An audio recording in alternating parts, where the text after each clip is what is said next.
Greetings and welcome to the show. Here to chew bubblegum, my name is Goose. Greetings, Goose. I'm Cronkite. You can't use greetings, that one's mine. I come in peace. Okay, yeah. I like that. Or, howdy, y'all. Oh, that one's even better. That's kind of Texasy, though. No. Just go ahead and use that. Howdy, y'all. It's Cronkite. How's your week been? It has been pretty good. How about you? I am good. I am glad to see that your face is not as red today. It was still red on Wednesday during the YouTube show. It was. It took me a bit to recover from that. But, I did lose 10 pounds from that laughter. Okay. Laughter is the best medicine, I'm told. Yes, it is. That was a 1 in a million, like gold. Well, good. That will go down as one of the greatest moments in show history. I'm glad. And when we do, later on the summer or whenever we're not able to do the show, and we do have a best of, that will definitely be on every single one of them. Definitely. Well, I was worried that it would endanger the integrity of our show. Not at all, sir. Not at all. Very embarrassing. Have you listened to the show? Very embarrassing moment for myself. Have you heard of the things that we talk about? I have, yeah. Well, you totally redeemed yourself there with the poop knife story. So, well, thank you very much. I try. How's things been for you this week? So far so good. Everything went pretty well this week. Everything went smooth this week. Very smooth. Good. So things are back to normal, getting back to normal. Seems so, yeah.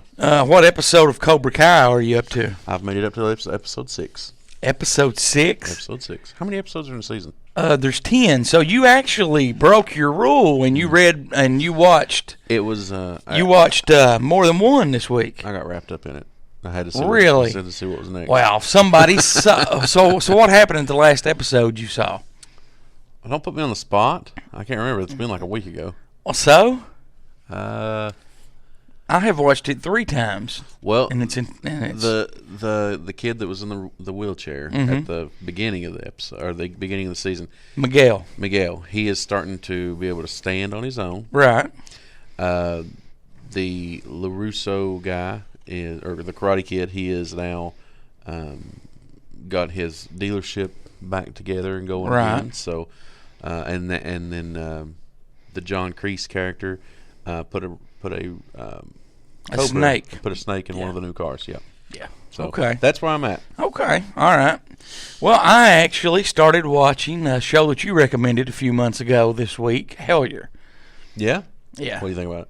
I'm not impressed. Kind of lame. I mean, artistically, it's shot well, edited. It's beautiful scenery because it's in the Bunker Studios area. Mm-hmm. When you get somebody, because first, we don't like outsiders here. Right. I mean, I'm not saying us, but just the majority of the people don't like outsiders. I get that. Yeah. So, if you're going to do a documentary like that, me, from working in independent films and stuff, I would have somebody, if I wasn't from the area, that I knew that could show me around and take me to places. Because, it was just, and come on, the tin can in the train tunnel, that was a Vaini can. Yeah. How many people go hunting and what do they take to eat? Vainis, crackers. There you go. That was, I've not watched the last episode yet, but I'm going to be honest, I was kind of bored through it. And that was seems to be what a lot of people got from that initially when it first came out, and that's kind of what I said too. It didn't really paint a good, not necessarily. It didn't really paint a necessarily great picture. It seemed like a typical Appalachian documentary where it was poverty stricken, right? Blah blah blah, and then they were trying to work in these goblins. All right. Well, see, I didn't get the poverty. They didn't talk about barefoot hillbillies or. Well, no, but they did go around to the little grocery stores in the area, and they talking about no cell phone service and things like that. Yeah, in the mountains you don't have cell phone service, but I don't know. It's if you're an outsider, you're coming in to do a documentary. Please find a local. There you go. A local. Come to us. Well, yeah. we'll help out. Definitely. You want to start out with some email? Sure. You want to go first, or you want me to? Wow, this is a long one. Okay, so I guess you go first. All right. So Dixon09 says, hello. That's what she said. Say that one more time. Wow, this is a long one. That's what she said. Go ahead and start with your. Hello, Goose, Cronkite, and Ned. Some people believe in time travel. If time travel to the future is possible, then the past, the present, and the future must exist at the same time. The present is the time you live in. The past is the time that has already been and is unchanged. If I go to the past and do nothing, the people end up doing the same thing as if I had not gone. It's their fate to do that. But if the future exists, then it is the present, the past, and the future. So our whole life is just fate. Sorry, I'm having a hard time with that one. Because we can't change the future that already exists. But what happens when you want to change something? Is that possible, considering your fate is fixed? Doesn't that mean any change has already happened in the past and is also fixed this way? Just something to think about, guys. Keep up the show. Keep the show entertaining and fresh. Last week's episode was outstanding. Well, thank you very much, Dixon09. You know, you bring an interesting point, but we also think about, I don't know about you personally, but me, I think about, different dimensions a lot. And how they run parallel to one another. And, if there's one timeline, this makes sense. But right. If there's several timelines for several dimensions, then time travel could just be interdimensional travel. I didn't get the middle part. Do you care to read that again? Sure. I'm just joking. No, thank you. It was a rough one. Thank you very much, Dixon09, for writing in. To be honest with you, I got confused. I understand. Basically, what he's saying in a nutshell is that fate, if it's meant to be, you can't change anything. Right. But he was also saying that you live right now, right, and whatever's going to happen happens, right. But if you travel to the past, if you change something, how can that affect anything? Because those people's fate have already. Is that kind of what you got from it? Yeah, that's the same thing I got from it. Kathy from North Carolina writes, "Hey, Goose and Cronkite, last week's Sunday show was hilarious. I haven't laughed that hard in a very long time. As Ned said, it was gold. Keep up the great work, guys. Roswell." Well, thank you, Kathy. Told you, man. See, you think you embarrass yourself. I know Old Man Concrete had a stern talking to with you, but people love it. People love it. Oh, good. Thank you, Kathy from North Carolina. Beautiful area, by the way. I used to live there. Oh, did you really? Yeah, I did. You know who else used to live there? Who's that? I can't think of the guy's name, but he was in that show, Eastbound and Down, Myrtle Beach. Kenny Powers. You've never heard of Kenny Powers? Kenny Powers. I don't know. Okay. Eastbound and Down. When we take a break, I'm going to have to show you a clip of his. Are you talking about the Smokey and the Bandit? No. I'm talking about Eastbound and Down, the show. I'll have to show you a clip of Kenny Powers when he went to Mexico and played baseball, his entrance theme. Okay. I'll actually pull that up and show it to you. That'd be exciting. I'm looking forward to it. Good. Chad from Tennessee says, "Hey, guys, I'd to recommend any stories, legends, myths, or encounters about my state. I've done some research, but would like you guys to choose something. Ned and Elliot need more airtime. Roswell." Well, that's cool. Actually, we talked about earlier this week doing a listener suggested segment next week, and also I think Chapter 4 in the Truth Is Out There series. Yes. So if you want to, go ahead and mark that one, and we'll save that one. Who was that from? That's Chad from Tennessee. Thank you very much, Chad from Tennessee. Moving on, One-Eyed Willie from South Dakota says, "You guys are great. You're funny, entertaining, and know the material that you talk about. Thank you for providing me with a fun and interesting show to listen to. Elliot's articles is great. Keep it up. Here to chew bubblegum." Thank you very much, One-Eyed Willie. Definitely will. Joey from Georgia says, "Good show last week, guys. Do a show on Roswell. What's your thoughts? I think it really happened and was covered up by the government. The truth is out there. I challenge you to find it." Well, that's something we've never really talked about, Roswell. Do you want to make that our topic next week when we do The Truth Is Out There? What about, all right, I'll give you some homework. I'll get all the material on Roswell. You get material on Bob Lazar. Bob Lazar. There you go. I'm writing it down as we go. There you go. Yes, I'm taking Sounds good. notes. Did you watch the documentary on Netflix that I suggested to Ned, and he was like, "Oh man, this is great." No, Which one did you suggest to didn't. Ned? The one about Bob Lazar. This has been months ago. You were supposed to watch it too, but The Hangar You didn't. 51? no. No, this is one based on Bob Lazar that came out, I think, like last year. Pretty sure I've watched it. Is it the one where he's running like a hardware store and then like the FBI keeps coming in and taking all his stuff? I don't think there was a hardware store in it. No, he actually runs a lab. Yeah, that's it. Like he runs a store that sells the chemicals to it's a store. Mm-hmm. But What? the FBI keeps raiding it and coming in and taking stuff. Well, they only came in one time when they were talking about the mystery element. So yeah, we've talked about it. Okay, so you But no, have they, watched they, that. they actually have been back Okay. a few times. So you have watched that. I have watched that. And you followed it and got updates that was not in the documentary is what it sounds like. Yes. Okay. I like Bob Lazar. Okay. I was actually I didn't realize he was still alive. Yeah, he's not much older than us. Don't say us. You're a good deal older than me. Well, I'm a little bit older than you. No, you are a decade older No. than me. No. Well, maybe but in the grand scheme of things, 10 years is nothing. That's true. That's true. So, No, I said decades. oh, well, see, Several. now I'm going As to in punch you right in the throat. Having several decades. Let's see. Our next email comes from Teresa from Kentucky. She says, Goose, Cronkite, and Ned, awesome show last week. I laughed until I cried. I'm a new listener Me and have too. gone back and listened to all your shows. You for real did cry. And I did. You know, I wish that we'd had more video of that. That was hilarious, you know. It hurt. Now I'm going to ask you, when you went in the bathroom and we would hear you laughing in the background, did you go in there and pee? I did not. No, I went in there and put water on my face Okay. to try okay. to bring my temperature down because I was overheating. Okay.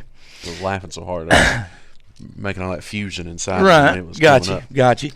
Anyway, Teresa says, great stuff, you guys. Great stuff. You guys have satisfied my ear candy craving.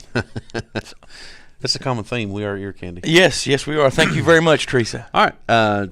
Tanya or Tanya. I'm Okay. not sure how you pronounce this, but from Kentucky. I'm going to say it both ways, Tanya or Tanya. Okay. From Kentucky. Hey, guys, I absolutely love the show. You all are great, and I'm loving Elliot's articles. Thank you. We do, too. One. Oh, she gave us a list. All right. One, I heard you all mention conventions and such. Are you all going to attend any in Kentucky? As a Lexington girl, I would love to see you all at Scarefest in Lexington or Lexington Toy and Comic-Con.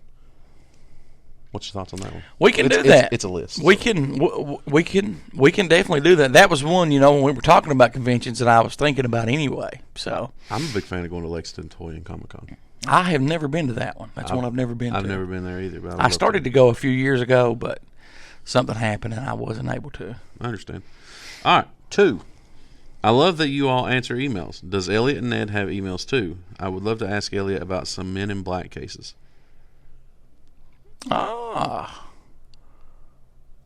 I actually messaged her back and told her how to get in touch with Elliot and Ned. If anybody does want to get in touch with Elliot and Ned right now, we're in the process, and it may take just a little bit of setting their emails up. But you can email them at the generic email at here to chew bubblegum at yahoo.com. Let's see. No. Elliot responded to hers, and I thought that I had pulled that, but I didn't.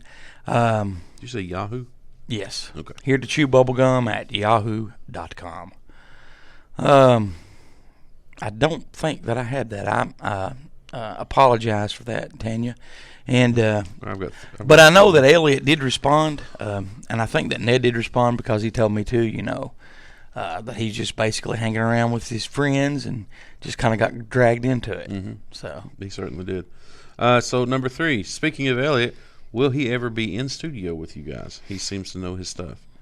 possibly if we do a roundtable session or something, we would love to have Elliot in the studio with us. Yeah, definitely.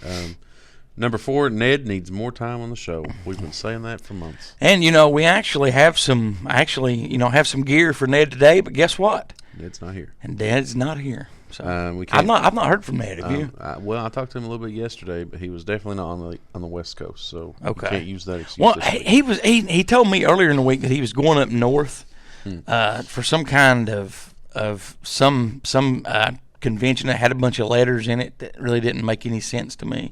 Okay. So number 5, Goose and Cronkite, you guys are amazing. Please, if you get a chance, talk about the tunnels under Kentucky. Definitely. Roswell. P.S. Your cough syrup butt chug story was hilarious. Stevie Nicks did something similar with cocaine. Look it up. No, we will definitely have to do that. Thank you very much again, Tanya, for that email.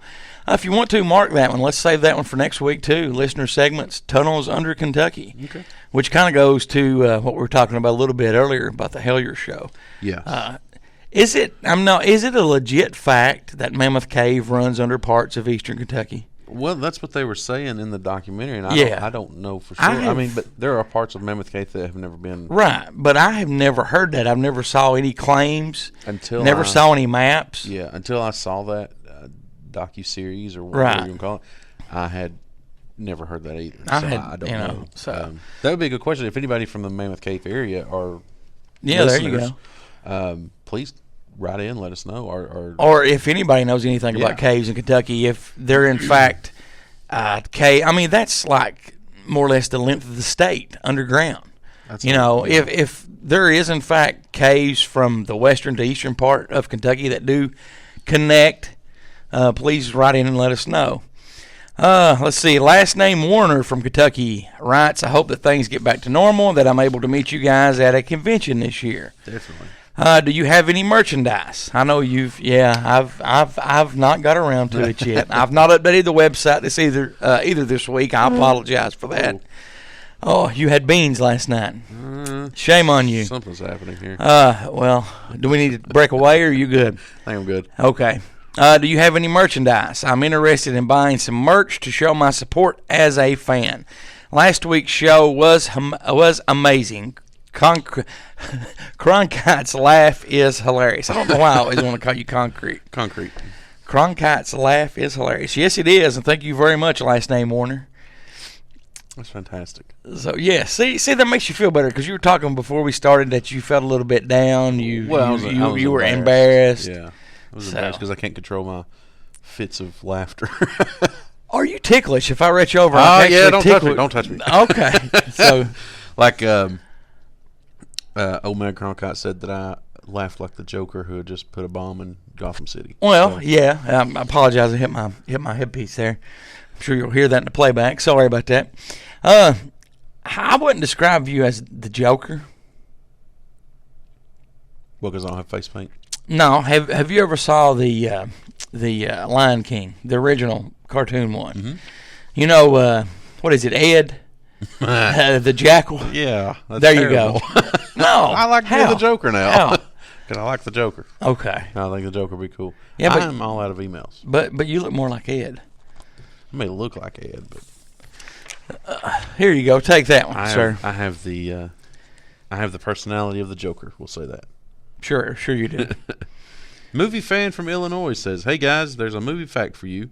Did you know that the Wicked Witch of the West in The Wizard of Oz used to be a kindergarten teacher? Can you imagine? Glad I was not in kindergarten. I could see that because I had heard that years ago, but forgot it. I didn't even know that, but I could see that. I mean, some of the teachers I had in school, I thought they were witches. Really? Yeah. Well, I'm sure they probably thought you was a mean little shit too. I was a perfect angel.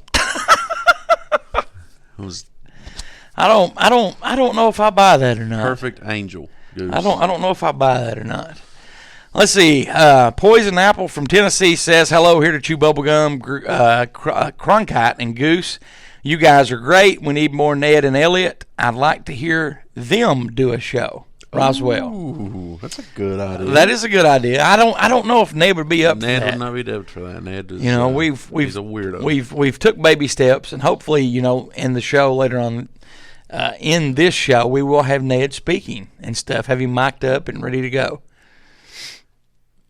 He's not here, and he actually knew that ahead of time, so that could be a reason why he's not here. Yeah, that's probably why he's not here.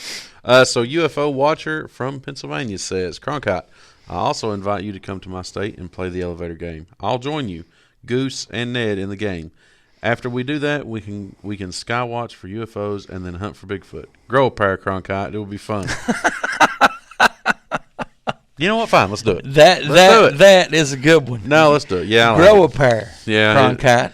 Listen, I will. Yeah. Okay, let's play the elevator game. We'll watch for UFOs. Y'all can go Bigfoot hunt on your own because I don't do the woods. Why? I'm just not a woods guy. You just don't like to walk. I just don't like to walk. Why? What if we can drive like 4-wheelers or something into the woods? Then that's fine. I mean, I'm fine with that. Okay. I just don't like walking. I didn't get this big from just from lack of trying. You know what I mean? Gotcha. I did what I did. I did what I did and knew what I do. I did what I did and knew what I do. Mm-hmm. Okay. As he chugs down a big drink of Mountain Dew. I said what I said. And I said what I said, and I meant what I said. Mm-hmm. How does it go? Horton here's a who. I said what I said and I meant what. See how it goes. I said what I said and I said what I do, or something like that. Was that right? Yeah. So That sounds good. Close enough. Read that last email there. Shane from Australia. Goose. Each show keeps getting better and better. Have you heard about Kelly Cahill? No. She had a UFO encounter in the 90s in my homeland. I think it would be great to hear about on your show. Well, if you want to mark that one down, who's that from? Shane That's from Shane. the land down under. Thank you, mate, for writing in. We definitely appreciate that. Let's throw another shrimp on the barbie. We've been going on here for a little bit. We're going to take a break and step away. But before we do, Cronkite, how can people send in their listener email questions or contact us at the show? Well, they can contact us by reaching out to us with the cell phone or the landline. What is it? What is it exactly? It's a cell phone. It's a cell phone. 606-373-3396. Or you can always email us. Email Goose at heretotchewbubblegum.com. That is Goose, his name, not Goose a Goose a Goose. It's Goose at heretotchewbubblegum.com. Or you can email myself, Cronkite, at heretotchewbubblegum.com as well. Are you hungover this morning? I kind of feel like I am, but Okay. I feel great. I don't know. Okay. Well, you look good. You normally you don't look that good, but you look pretty good this morning. It's you're just full of it today, aren't you?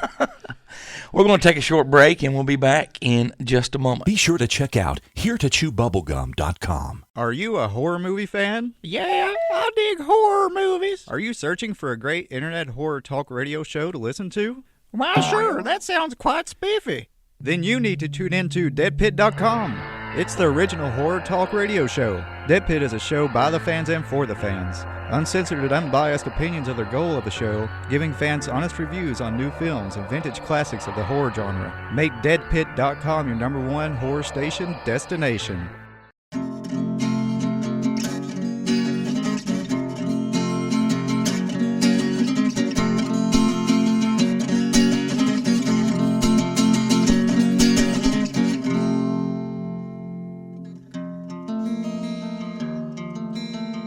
And welcome back. I just I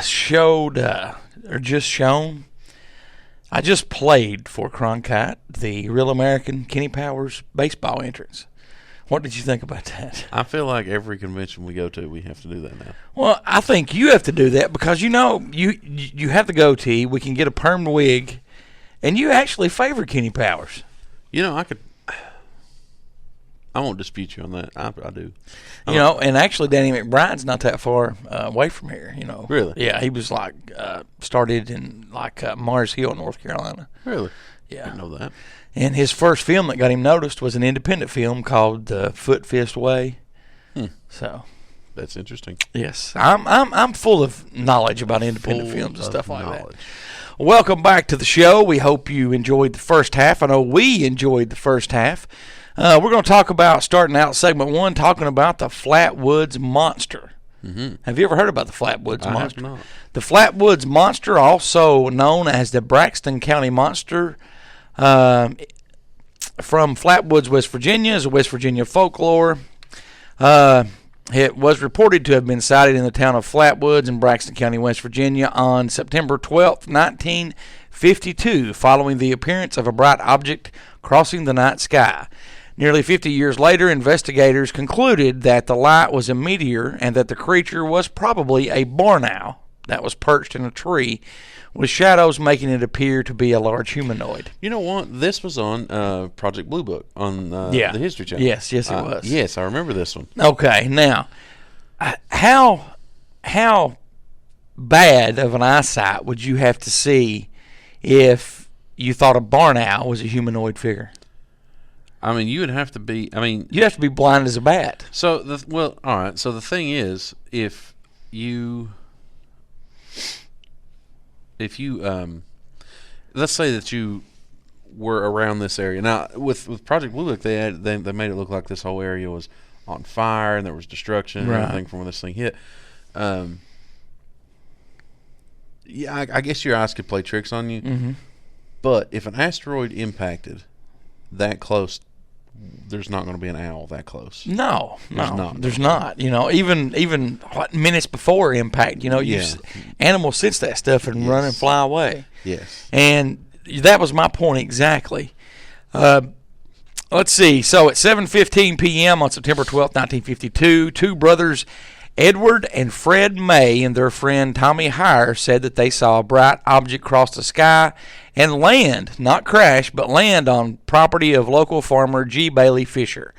The boys went to the home of Kathleen May, where they told their story. May accompanied the three boys, local children Neil Nunley and Ronnie Saver, with West Virginia National Guardsmen. They went to the Fisher farm in an effort to locate whatever the boys said they had seen. The group reached the top of a hill where Nunley said they saw a red pulsing light. Lemon said that Eugene Lemon, that is, with the National Guard, said that he aimed his flashlight in that direction and that momentarily a tall, man-like figure with a round red face surrounded by a pointed hood-like shape stared in their direction. Now, okay, you've got a military guy. Okay, I've never been in the military, never got to serve, but it's my understanding that you have to have pretty good eyesight to and be able to see pretty good. Well, and I mean, I know I've never been in the military myself either, but I know from talking to friends who have, they train these guys pretty hard, Right. To you know, they're not just going to. I mean, they train these guys to be in a combat situation. So if your eyesight, your senses, your head's always on a swivel, it would make more sense if you know. It would make more sense to their story if it were the boys or the Kathleen lady that saw this. But where you've got a military man. But you have a military also. man said that this is what he saw. I don't buy it. Okay. I don't believe that's an owl. I don't either. I had heard about this, and this is the first research that I've done on this week.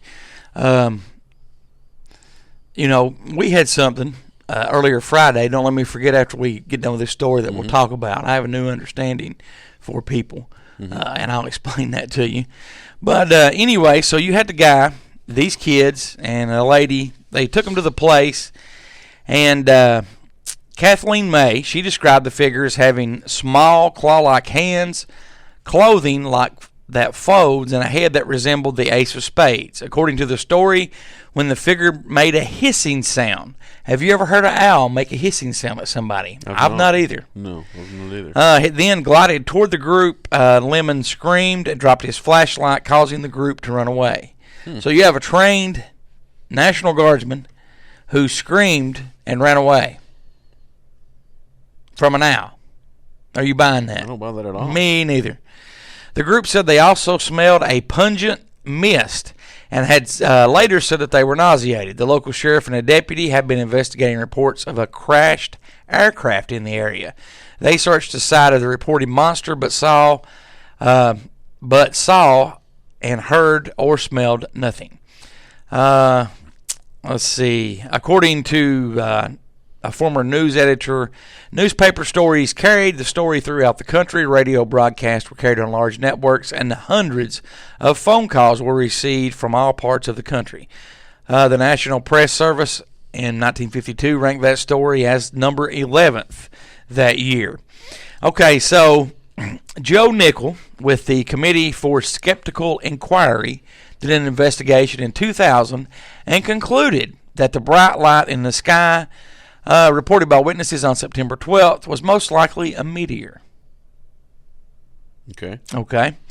That the pulsing red light was likely an aircraft navigation / hazard beacon, and that the creature described by witnesses closely resembled an owl. Nichols suggested that witnesses' perceptions were distorted by their heightened state of anxiety. Really? Why were they anxious though? I mean, yeah, okay. If a meteorite hits the ground, of course you're going to be anxious, but you're not going to run towards it. They also they saw something. Yeah, definitely. They definitely. saw something that made them go toward this thing. Definitely. I don't buy that. If you see a rock falling from the sky, yeah, I mean it's going to be cool to go see, but are you going to run up there right then and there? No. I mean, you know, he did this investigation in 2000. It was 48 years after the fact. Your evidence is gone. Yep. I mean, if you do not talk to the people that were there, you know, their stories should have remained the same, and I've read that their stories did remain the same. Over the 48 years, they've never changed. So, and you've got this guy 48 years later in the year 2000 saying, oh, it was a meteor, and it was Tootsie the Owl, you know. He wanted to tell me how many licks it took to get to the center of my Tootsie Pop. I'm sorry. I don't buy that. Listen, I get it. If you work for the government, you have a job to disprove any alien encounter or any alien story. I get it. And no, yes, not all of the stories that come in are real. I get that. Right. But if you are stretching, if you need to stretch to the point where you say 48 years later that these people, this trained National Guardsmen, these folks that all saw this creature, they all saw this craft, you're going to tell me that? I mean, it's such a stretch. It's such a stretch to say, no, all you saw was an owl. Yeah, well, No. I mean, and it was the National Guardsman that yelled, dropped his flashlight, and ran away, Yeah, too. it's such a stretch. But let's see. Nichols' investigation, he shared his conclusions with a number of other investigators, including the Air Force and the Navy, and they agree that on the night of September 12th, sighting a meteor had been observed across 3 states, Maryland, Pennsylvania, and West Virginia. According to Nichols, 3 flashing red aircraft beacons were also visible from the area in the sightings, which could hold accounts for descriptions of a pulsing red light and red tint on the face of the supposed monster. So now he's saying, let me read that again. Descriptions for a pulsating red light and red tint on the face of the proposed monster. He was saying that they were seeing the aircraft and confusing that for the eyeballs. Really? Yeah. Okay. According to Nichols, three flashing red aircraft beacons were also visible from the area of the sightings, which could account for the descriptions of a pulsating red light and red tint on the face of the supposed monster. Well, all right. So now this area is a wooded area, right? Yeah. Where this thing crashed. Yeah. Have you ever seen a pulsating beacon on an aircraft, a navigational beacon? Yes, I have. It's bright. Yes. But is it bright enough to light your face up from flying? No, and if I'm looking straight ahead of me and there's more trees and forest out there and I'm not looking up in the sky, I'm not going to confuse something that's over my head flashing as an owl that, straight in front of me. That made no sense to me at all. No sense at all. And to say that it had a red tint on the monster's face. Yeah. No, you can't do that. All right, even if an airplane is landing and it's 1,000 feet, a couple hundred feet, whatever, it's not going to light your face up. No. That beacon. No. Well, these weren't landing. They were in the sky. They were in the area. Oh, I know, but that's what I'm saying. Even if it's worst case scenario, even if you're standing next to it, a couple hundred feet away. Right. It's still not going to. Well, I mean, even if I'm looking in a tree, I can tell, if there's something back behind that tree versus, and even if you come back and say, oh, well, his description was they were looking in the tree and they saw the beacons in the distance from the planes, I would be able to tell that that's farther away. It's not going to light the guy's face up. Let's see. Nickel concluded that the shape, movement, and sounds reported by witnesses were constant with the silhouette flight pattern and the call of a startled barn owl perched on a limb, leading researchers to conclude that the foliage beneath the owl may have created the illusion of lower portions of the creature. What do you think about that? I mean, I guess that's possible, but at the same time, everything up to that point is I don't buy. I'm going to disagree with you. I don't think that's possible. I think his story is BS. And I'm being nice by saying, or his explanation for that, I think it's BS. Right, but what I'm saying is just that little spot. If it were a barn owl and there were foliage beneath it, yeah, that could make it look, yeah, hey, it's bigger. Right. Yeah, but everything up to that point is garbage. That's just absolute horse. You know the word I want to say, but I can't. Right. But I don't know. And yeah, okay, I get it. Where's your evidence that this thing was a meteorite? Well, that they said that they were spotted Maryland, Pennsylvania, West Virginia. Sure, okay. But if you see something flaming coming down, you could see that across 3 states. You see something flaming coming down, you can't just say, okay, that's a meteorite. Or, right. Okay, that's a crashing plane. You can't say one way or the other unless you actually go to the site and you say, here it is. Here's the rock. But you can't do that 48 years later. You certainly cannot. Okay, now there was a local guy named Max Lockhart that admitted he drove his truck around the site hoping to see something. His truck was a Chevy. Paranormal investigators concluded that the tracks, oily residue, and bits of a rubbery substance may have been left by the creature and not a truck. So there was physical evidence left. People were saying that all that came from the truck, but no, it did not come from the truck. Let's see. Then they go on to say that this could also be constant mass hysteria and overexertion. So where did this take place at? This happened in West Virginia, Braxton County, West Virginia. The Flatwoods Monster. How far is that from us? I don't know, a couple hours. 4 hours and 2 minutes. So, want to take a road trip? Sure, we'll have to do that. All right, now, we can take a road trip, but we need to take a road trip when they have the home, the city of Flatwoods has a Welcome to Flatwoods / Home of the Green Monster sign on the route leading into the town and celebration of the legend. The Braxton County Convention and Visitors Bureau built a series of 5 tall chairs in shape of the monster to serve as landmarks and get visitor attractions. The town of Flatwoods also houses a museum dedicated to the monster legend and offers promotional merchandise. The Bureau rewards visitors with photographs from all 5 chairs. The monster legend is celebrated every year when the town of Flatwoods holds its annual festival called Flatwoods Days. The 3-day festival is a weekend of live music, food, and craft vendors. Okay, so we'll have to go whenever they have the Flatwoods Days. I'm looking up when that is. Also, I just want to mention other notable monsters. Mm-hmm. One close to that is the Mothman. Oh, yes. Okay, you also have the the Jersey Devil. Now, the Jersey Devil. The Loch Ness Monster and Bigfoot. The Jersey Devil's Loch Ness Monster and Bigfoot? No, I just mentioned other notable monsters. Oh, okay, I got you. Now, the Jersey Devil, isn't that similar to the Mothman? Yes. Okay, yes. That's what I thought so. Yes, it is. But, let's see, we had a text just come in. Let's see here. Give me just a second. Let me pull this up. I want to thank the listener for texting us. Let's see.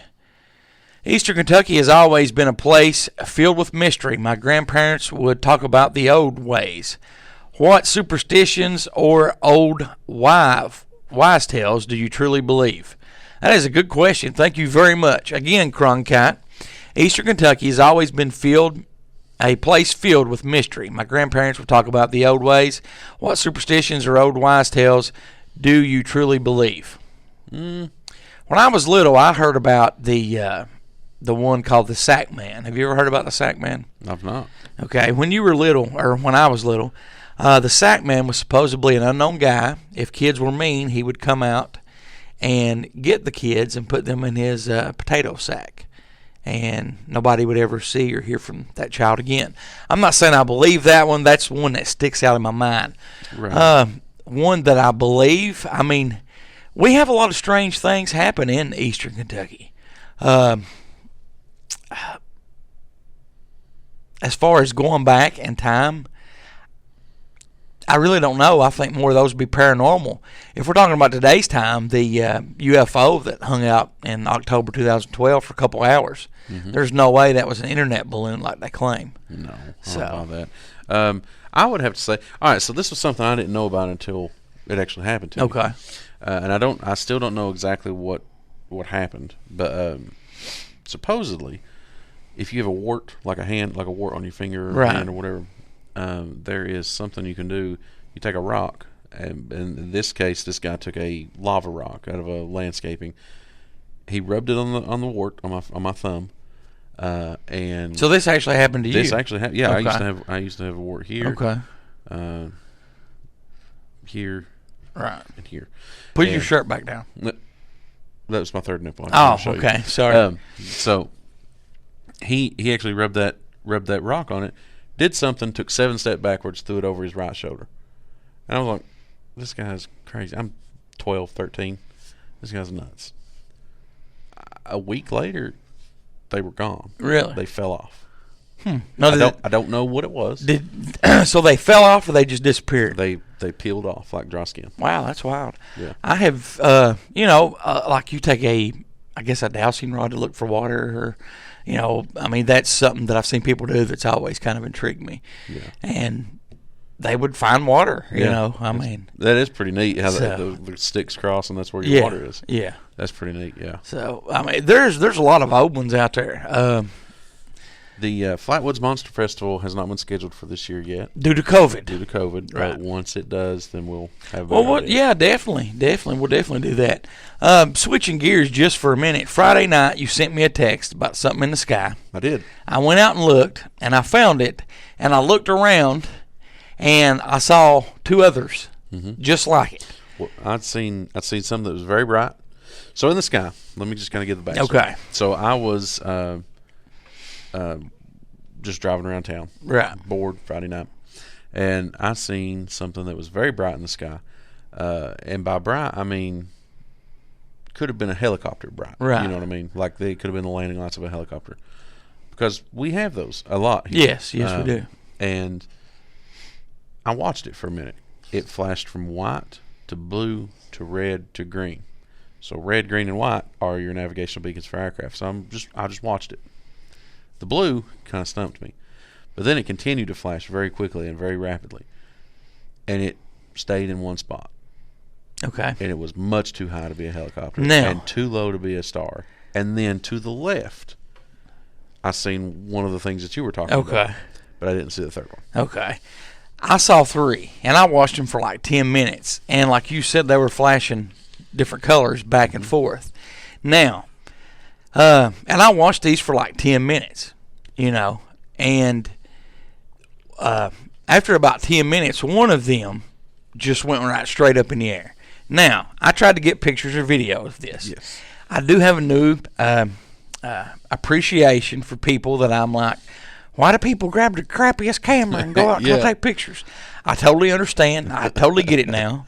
It was not, I mean, I have a newer iPhone, and I just blurs is all I got. So I do have a new understanding Right. why it is hard to get good footage, pictures in the nighttime. Right. Because not everybody's going to carry around a professional camera with them. Right. And that's what I started thinking. But this was very odd, and I do thank you for texting me and letting me know that, because I'd never seen it. It had been quite a few years since I've saw anything like that. It was very strange. It had been 24 years for me, and it was cool how they were doing.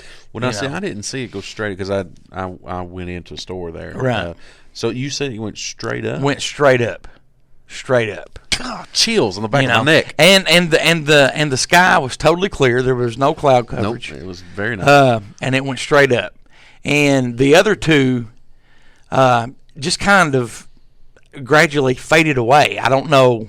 Honestly, to me, it looked like they were there 1 minute and then they wouldn't. They didn't go left, right, up, or down. It's just like they just disappeared. Turned the lights off. Exactly. Yeah, and see, that's the thing is like when I came out of the store, I was probably in the store for 5 minutes. I came out and looked back up to see if they were still there. They were both gone. So which is weird. That's and they were in like a triangle pattern. Well, So- I could see that. Like the two that I saw were almost in a line straight Yeah. across from each other. So Yeah. yeah, I could see. Yeah. But now you were in a different spot. from Yes, where yes. so I you- was. I was probably 6 miles. 5-6 miles away. Right. But when I started looking, I'm like, yeah, and I see it. I seen what you were talking about, and I'm like, there's another one. I'm like, there's another one. And Yeah. you never told me that you saw a second one too. So till now. Yeah. So that was just a wild experience. Thank you, my friend. It was very cool. For Well, and interestingly enough, can't remember if it was yesterday or it was last yeah night. it was last night. You messaged I me. saw something similar to it again. No, I wasn't It able to get outside last It wasn't night. as bright as the first one that I saw Right. Friday night, but it was very similar to the second one that was straight across. Right. There's definitely some weird stuff out there. We're going to take a break, step away, come back. Cronkite is going to have some news stories for us. What are you going to be talking about in the news? Going to do your news headlines? Thank you very much for posting those on Facebook. Not by a problem. the way. Not a problem. Well, I only got to post 3 of them because Right. I was still looking for a fourth one, Gotcha, which I've gotcha. come across a fourth one. You have so, found it. We're gonna talk about that now. Today we're going to be talking about an airline passenger who actually filmed a UFO near miss with their aircraft. I saw that video. It's pretty cool. Wasn't it? Yes, And this it is a is. real thing because you see it has the seal of approval on it. Yeah. Okay. And then we're also going. This was the second part of an article that I had read about shadow people. 'cause Right. We talked about it last week, Yes. so I'm just going to talk about the shadow people. Now this one I was kind of skeptical about talking about because its headline is "Twisted Telemarketer Targets an Ohio Man." Okay. It's not really.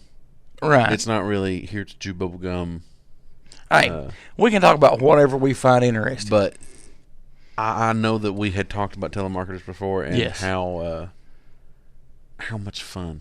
It is just to mess with them. And then, do you know who Robert Bigelow is?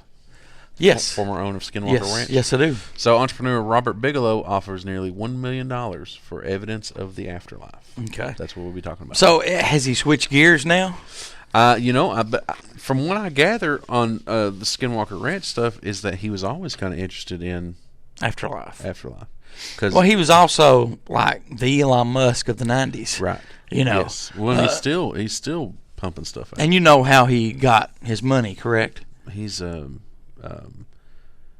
aviation or aeronautical engineer. Right, Yeah. right. But he also owns a chain of motels across the United States. Oh no, I didn't know that. I can't think. I'm wanting to say Budget Inns. That might not be it, but he does own a chain of, and it might even be Motel 6. But it's on if it's not Motel 6, it's the Motel 6 level. I'm thinking Budget Inns of America is his corporation, and that's how he got all of his money to. Oh, that makes do sense. I mean, yeah. I mean, I don't know. I mean, it's fascinating. But we'll talk about all of that and more. We'll be back in just a moment. You're listening to Here to Chew Bubblegum. You're listening to Here to Chew Bubblegum, recorded from a secret location in the city that moves mountains.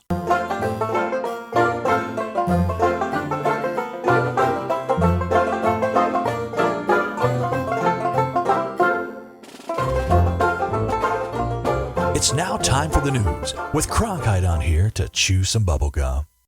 Welcome back, Goose. Yeah, I still got that country music on your intro this week. I hate you so much. No, you don't. You know you like that. No, So terrible. People of Here to Bubblegum Nation, would you write Goose and tell him that just does not fit my? no, I can change your song to something else. I mean, I could even come up with something if you want me to. Just some like. Cronkite farted and said he didn't do it. It started to stink as he started to shoo it.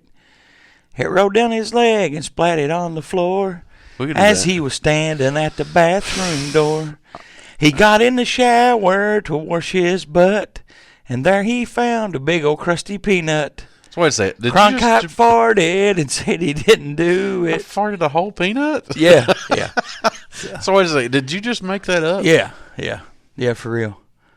So Talented. thank you, my friend. You should use your powers for good, not evil. Well, I like using them for comedy. Okay. The comedy, the monologues. We need to. Have you ever had a good machete fight? No. No, I don't think I want to either. We need to make my music cooler. I like the country music right now. I don't dig it. Well, maybe we'll change it to something else next week. It's Maybe. almost bluegrass music, Well, yeah, but you said I like all kinds of music. except bluegrass I can't tell you and country. who sings them or the words, but that one part that comes on, I nail it. Yep. Those 3 seconds. That's a fact. That's a fact. But bluegrass, polka, and country, not my jams. Okay. What about Christmas music? You like Christmas music? Don't put Christmas music on there. Oh, I'm just asking, Can you man. put rock music? Huh? Rock music? I like rock music. Let's put rock music. Well, maybe next week we'll have to surprise you and see. I don't like this anymore. All right, moving on with the news here. So an airline passenger films a UFO near miss. A dramatic video filmed by a passenger aboard an airliner flying over Switzerland shows what appears to be a near miss with a UFO. The wild incident, which can be seen here. Again, I took this article from there was a video here. I actually saw this online too. Reportedly occurred as a Singapore Airlines jet was preparing to land in Zurich on Sunday morning. Suddenly, in a worrisome moment, as the airliner descends, the pilot comes on the loudspeaker and gives elaborate instructions for the passengers to brace themselves. Well, that'd be kind of scary. That would be very scary. As the plane begins what seems to be a rather turbulent landing, the airliner slightly tilts and a curious white object can be seen zipping past the aircraft. The sight of somewhat sizable oddity causes the passenger to let out an audible and understandably colorful exclamation.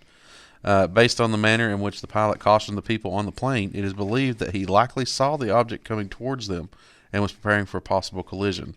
Fortunately, he managed to avoid contact with the anomalous aerial interloper and safely landed at the airport. That's awesome. That's a lot of words. That's big words. Big words. Big words. Whoever wrote this article is... You did good on that. You did good on that. Wrote that article was really trying to... You painted a really good picture. It was colorful. All right, so moving on. Shadow people. We were talking about shadow people last week, right? Yes. We're just briefly. We didn't really get into Right. it or anything like that.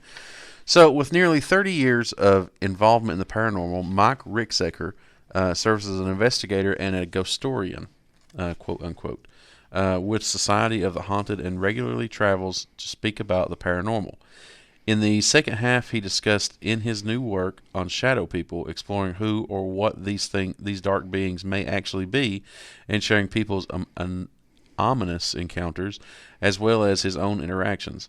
At the age of 8 or 9, Ricksecker said he experienced something in his bedroom at night, which, quote, approached my bed, took me by my wrist, and crossed my hands across my chest, and then ran down the hall, end quote. At 13, his family moved into a new house where he saw something peering in a doorway, which would run away after he tried to look directly at it. His mother later admitted that she saw the figure as well. Just this past summer, Ricksecker said he saw something that appeared to be billowing smoke coming up a hallway, which coalesced itself into the form of a young girl. He believes that shadow people are interdimensional beings. This is what we talked about. Right. Interdimensional beings. During one investigation, he observed a shadow moving across the kitchen that went out the metal door. There was the sound of someone hitting the door, but the door did not move. This led Ricksecker to theorize that the figure and himself may have been on two different planes of existence. One of the most disturbing entities he's witnessed is something he called a crawler, which appears to move about on all fours on spindly legs and arms. He recounted an experience where this figure appeared in the basement of an abandoned church. Wow. Yeah, he's had a lot of experience with these things. Yeah. Was that a Catholic church? Doesn't say. Just says Okay. an abandoned church. You know, Was he a choir boy? doesn't say. Okay. Doesn't say. Mike Ricksecker is his name. Did you hear that? What is that? That was a shadow person knocking on the table. Is he Come in. the No, that was interdimensional- me. I'm just joking. interdimensional beings? Which that's I could see that. Now, going back to the question last week, do you think that they see us in color or they see us in black and white? I would say they probably see us in black and white, like we see them. Why? I don't know. Maybe it's the way the two dimensions occupy the same time space, and maybe light or maybe color or light or whatever doesn't travel. Maybe that's why we see them as dark figures.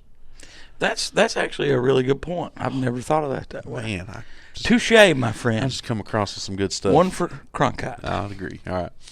So, do you want to talk about the Twisted Telemarketer next, or do you want to talk about the $1 million for evidence of the afterlife? Well, let's talk about the twisted telemarketer. All right. Twisted Telemarketer targets an Ohio man. So, an Ohio man who lost his temper with a telemarketer wound up regretting it shortly thereafter when the person calling his house subsequently phoned the police pretending to be him confessing to a murder.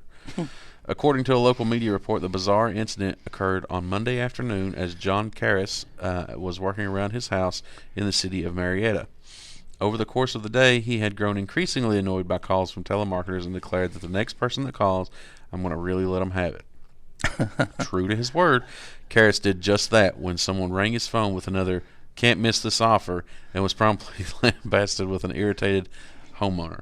However, whatever satisfaction that he got from the whatever satisfaction he got from that from the telemarketer was short-lived, as they apparently decided to seek a rather sinister form of revenge on him.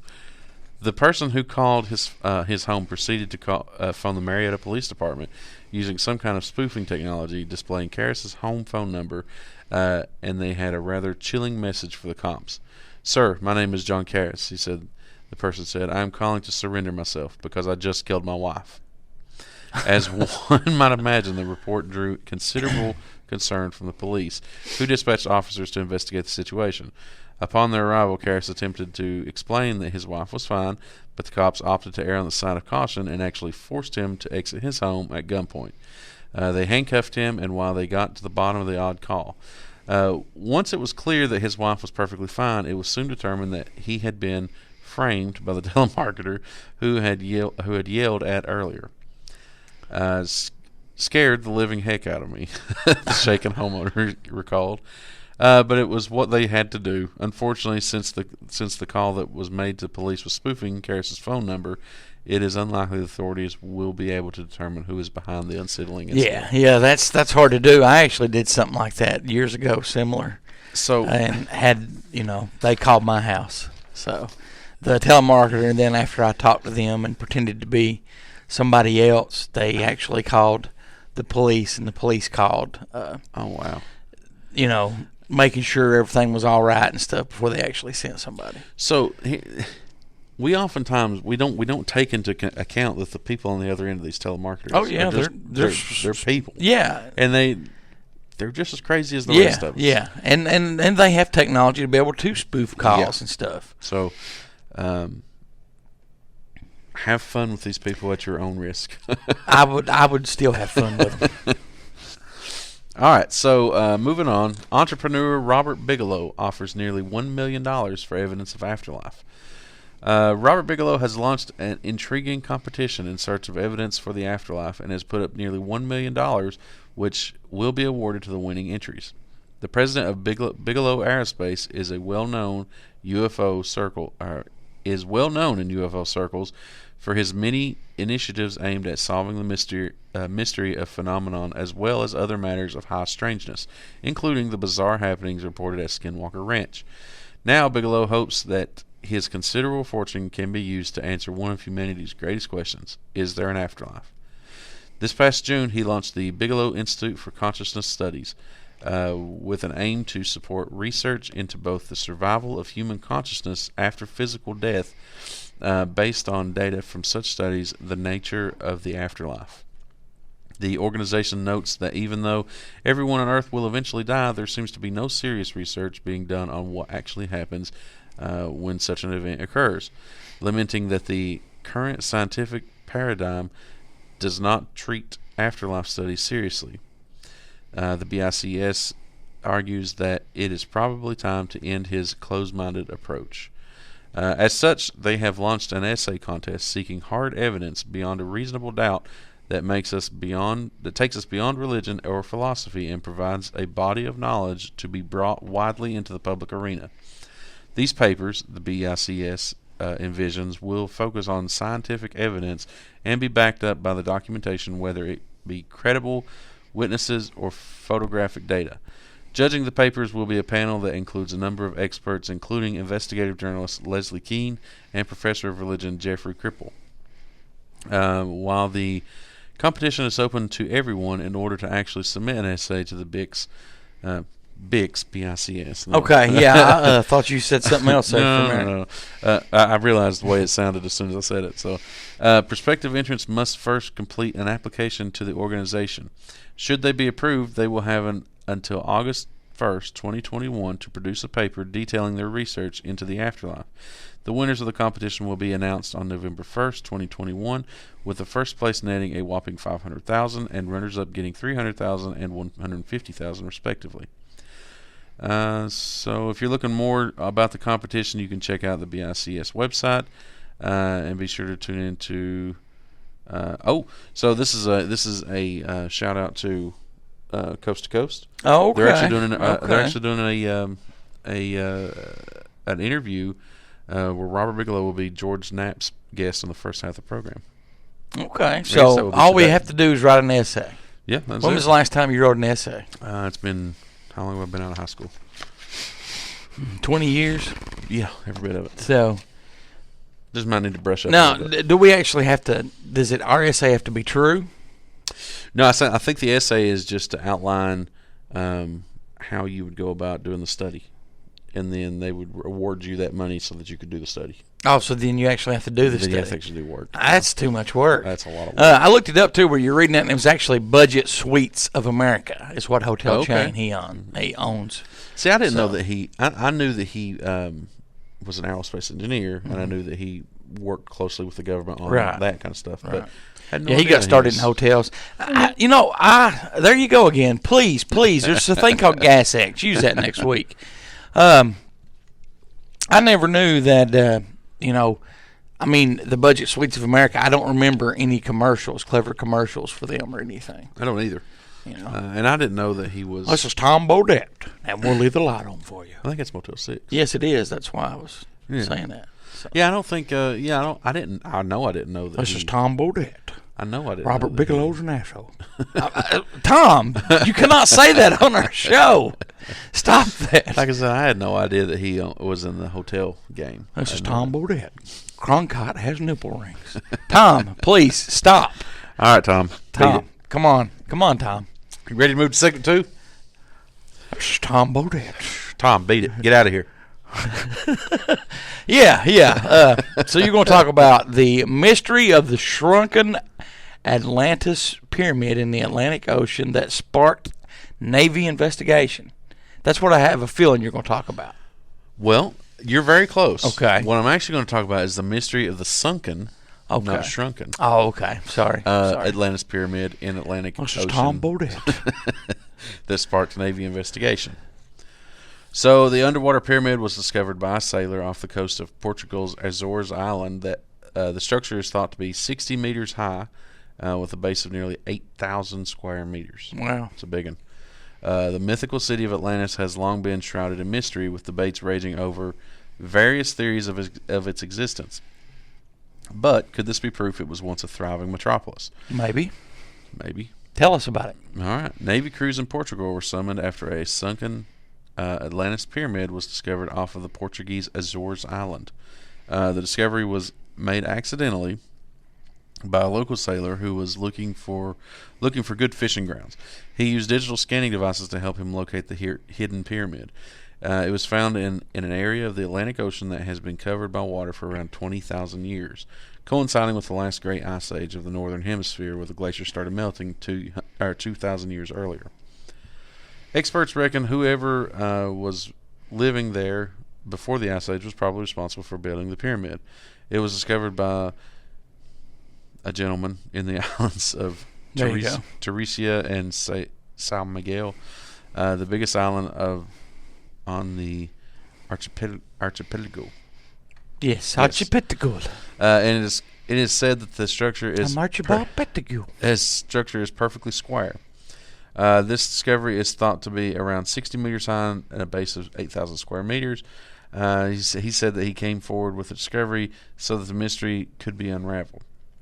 He added many situations that did not give knowledge, and later other people have. Then I think they should be revealed, and I decided to do it. The Portuguese Navy are investigating the discovery. Archaeologists from the Portuguese Association of Archaeological Research have found evidence that suggests humans did live in the Azores many thousand years before Portuguese discovered the group of islands in 1427. So did they find this pyramid because the water receded, or was it just divers that found it? Or? No, so the gentleman that did find it was using some sort of like sonar scanner. Okay. That he was looking for fishing grounds. Gotcha. And it, I guess, pinged off of the bottom. And nobody had ever... I guess not. Wow. Yeah. This supports the idea that an ancient civilization may have been there at the time to build the huge pyramid, which is now underwater. In Greek mythology, the island of Atlantis sunk to the bottom of the Atlantic Ocean after falling out of favor with the gods. It was first mentioned by the famous philosopher Plato more than 2,300 years ago and is often referred to as the lost city of Atlantis. I like Plato. Debates over the Atlantis... Wait, Plato or Plato the philosopher? Plato. I like Plato. Like, which Plato? Plato? No, I actually said Plato. I was just going to see how long it would take you to catch that. You're right. I got you. I like Plato too. Debates over the Atlantis mystery have raged for centuries. In November of 18, Speaking about Plato, though, it tastes awful. In November of 18, researchers claimed to have found the mythical city off of the coast of Spain. And just months later, the Daily Star reported that a biblical researcher claimed Atlantis remains can be found in Israel. One of the most outlandish claims emerged in September of 18 when a historian revealed to the Daily Star online how Atlantis could have been hiding off the coast of Ireland all along. Now, what do you think about the lost city of Atlantis? I've always kind of been intrigued about that. I would say I've been intrigued about it. I definitely think there was probably an ancient civilization that sank. That sank. Well, if it did sink, looks like there would. I mean, you wouldn't define whole pyramids or buildings. You would find debris. I mean, that's just my opinion. If it was an earthquake that caused it to sink, or but so that little bit right there added an extra little bit where the glacier started melting. The ice age started melting. The sea levels rose. So it probably technically wouldn't have sunk as much as it would have been flooded. Yeah. Okay. Probably to them it did look like it was sinking, Now, what came first, the Atlantis pyramid or the pyramids in Egypt? That's a good question. I don't know. We'll find out. I'll make a note of that. You going to do some homework on that? I'll try to do some homework on that. Let me see. Why don't you do some homework on that? We're going to take a break and step away for an all-new Elliot's Articles Segment 2. Found. We'll be back in just a moment. What are they listening to, Cronkite? You are listening to Here to Chew Bubblegum, and I am Cronkite. That is Goose. Over there should be Ned, but he's not here. Yep. I think Ned, he has diarrhea. He texted me during the last break, and he won't be in today. That makes sense. Ned, we're sorry. We hope you get feeling better. Thank God you're not here. Yeah, because Cronkite's already been letting the farts rip this morning, and they're loud. So we'll be back in just a moment.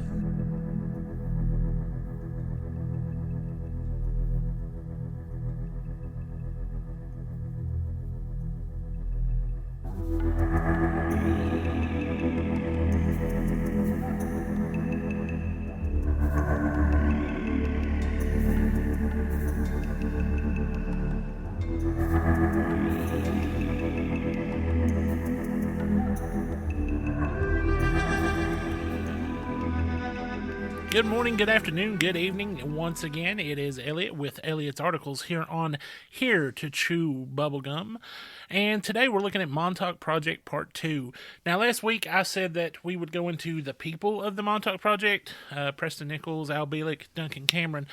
But as I was researching for this week, I think I'm going to go a different way. I apologize to those who were looking forward to that, but I think I'm going to look at it a little bit different. We're going to go back to the start of the Montauk Project and look at it in a chronological view. Now, here's the fun part. Where does this start? Because, frankly, we could go many different ways.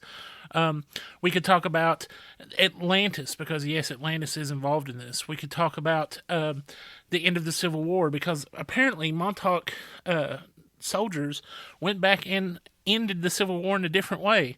So there's all kinds of different places that we could technically start if we wanted to in this story, but I think the best place to start is with Nikola Tesla. Let me clarify. When I say Nikola Tesla, I mean Nikola Tesla and the Project Rainbow. I'm going to be talking a lot about this tonight, and I'm taking it all from Alien Impact, a fascinating comprehensive look at the evidence of human-alien contact, written by Michael Kraft. Now, this book has a lot of sentimental value to me. I've talked about it. I never really believed in aliens and conspiracies. Still, I'm skeptical.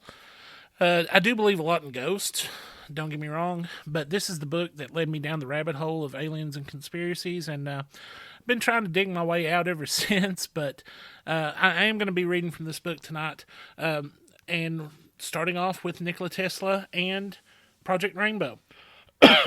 Excuse the cough. Tesla became involved in the wartime government-sponsored Institute for Advanced Study at Princeton University, eventually becoming director of the infamous Project Rainbow. Project Rainbow was a study of electromagnetic bottle technique that would render a large object, like a ship, invisible to detection by radar. In many ways, Project Rainbow is the forerunner of today's stealth technology used by the American military. There was supposed to have been a preliminary test run on a ship in the Brooklyn Naval Yard in 1940. In that test, partial invisibility was achieved, and the go-ahead was given for further research. Tesla is said to have realized that the technique was extremely dangerous to those involved in the test, and he sabotaged the first scheduled experiment with a live crew to gain time for more research. Once they found out, though, he was dismissed from Project Rainbow in 1942. He was supposed to have died in March 1943, but there are allegations that he was later seen in England. The papers he was working on were removed from his safe by federal agents and remain classified to this day. Now, if you remember, Goose and Cronkite have talked about Nikola Tesla and what may have been in those papers and who may have stolen those. If you haven't listened to that, go back. I can't remember the exact episode, but please go back and listen to it. It's incredible stuff, and it takes you down a different rabbit hole. Now, directorship of the project was given to Tesla's second-in-command after he left, mathematician John von Neumann, who was supposed to have had Nazi ties, probably brought over here, people think, during Operation Paperclip. Neumann had violently disagreed with Tesla on some of the technology involved, and he was willing to continue with the test. The kill for the test ship, the USS Eldridge, was laid in Philadelphia in 1942. Initial tests were carried out in dry dock. A picked crew, including two brothers, Duncan Cameron and Edward Cameron, who would later, thanks to some kind of mystical brain swap, become Alfred Bielek, were hired as control room officers, and they went into training. Cameron and Bielek had already worked directly with Tesla, von Neumann, and others involved at Princeton. On July 20th, 1943, the test with a live crew on the Eldridge was performed. The generators were turned on for 15 minutes. Not only did the ship disappear from the radar, it disappeared from eyesight as well. Bielek and Cameron, and of course Bielek at this time was Edward Cameron, were in the metal-shielded control room and suffered no ill effects. The crew on deck experienced nausea, disorientation, and in some cases, lasting mental illness. At this point, von Neumann wanted an extension, but orders were given from the Chief of Naval Operations for a repeat on August 12, 1943. There was a war on, and human agents were deemed expendable. According to Bielek, 3 UFOs appeared over the ship 6 days prior to that test. When the test was finally performed, one of the UFOs is supposed to have been caught in the ensuing vortex. The other 2 saucers departed by what they consider normal means, whatever normal means is for a UFO. Michael Kraft continues, to observers on another ship, the Eldridge appeared to have completely disappeared from its location. Not only had the ship vanished, but even the outline in the water, which was visible the first time, was gone. The Eldridge had gone, quote-unquote, somewhere else. At this point, Duncan and Al in the control room realized that something was wrong and emerged on deck. The outer world was gone. The crew were either insane, dead, or dying. Some were physically embedded into the steel bulkheads. Another Cameron brother, remember there were 3, stationed on deck, is supposed to have died in this fashion. When Duncan and Al realized that their brother was dead, they both jumped overboard into an attempt to swim away from the ship's electromagnetic field. Now, this has a lot to do with what Stranger Things considers the Upside Down. It was a really weird place that they were in, kind of just completely different than everything else they were used to. Now, this is where we'll stop right here, but as you can see, the Philadelphia experiment plays a huge part in the Montauk Project, even if it may not seem as clear now as to what that part is. Next week, we'll go into more detail on that. And finally, before I end my segment tonight, we did have a question come in by, I believe, Goose said email, so I'm going to read it and answer it to the best of my ability. It says, Elliot, I love the MIB episodes. What's your opinions on the MIB? Are they human, alien? Thanks so much. Well, let's be honest. I'm a skeptic. I truly believe there is an organization out there, but do I believe they're aliens? No, not at all. I don't believe they're robots. I don't believe they're extra-dimensional. I believe they're humans, but I believe they act in a way to make people seem less credible. I said it during my articles, during that portion of the program. I really believe that they act strange and do strange things for the purpose of making a story unbelievable. You may have saw a UFO or a UAP. You don't know what it is. But if you tell that story, people may believe you.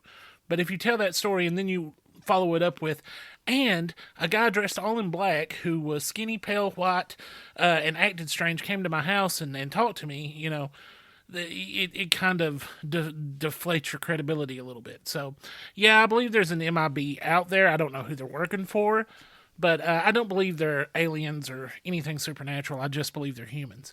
And with that said, I hope I never meet one. So, thank you for listening, dear listeners. Elliot out. See you next week. You're listening to Here to Chew Bubblegum. If Abraham Lincoln were alive, he'd listen. But he's dead.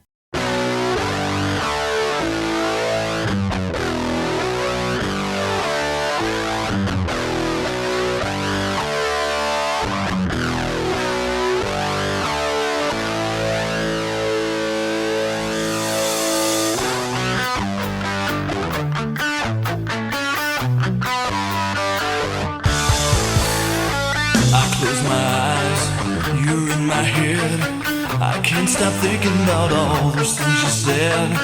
I should have known it always ends up this way. Those nights alone, thinking about you, I'm sick and tired of playing your fool. Comes down to this, I need an answer today.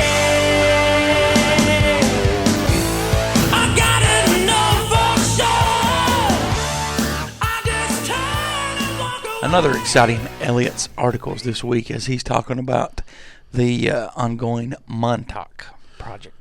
Elliot, you were just killing it. Elliot is knocking it out of the park. He's awesome.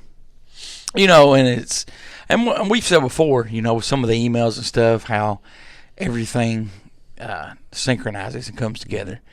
And Elliot, you're doing a great job. And, you know, the subject that he's talking about now, we talked about that like the week that he sent that in, but it was before he sent the first segment in of the Montauk Project, and it's just Yeah. I mean, you can call it a rare occurrence or whatever, but Well, no, it happens more than. I think it's a little more than that because it does happen more. Have you ever heard of Calvin Parker? Well, talk to me, Goose. Tell me all about it. 45 years ago, Calvin was abducted by aliens.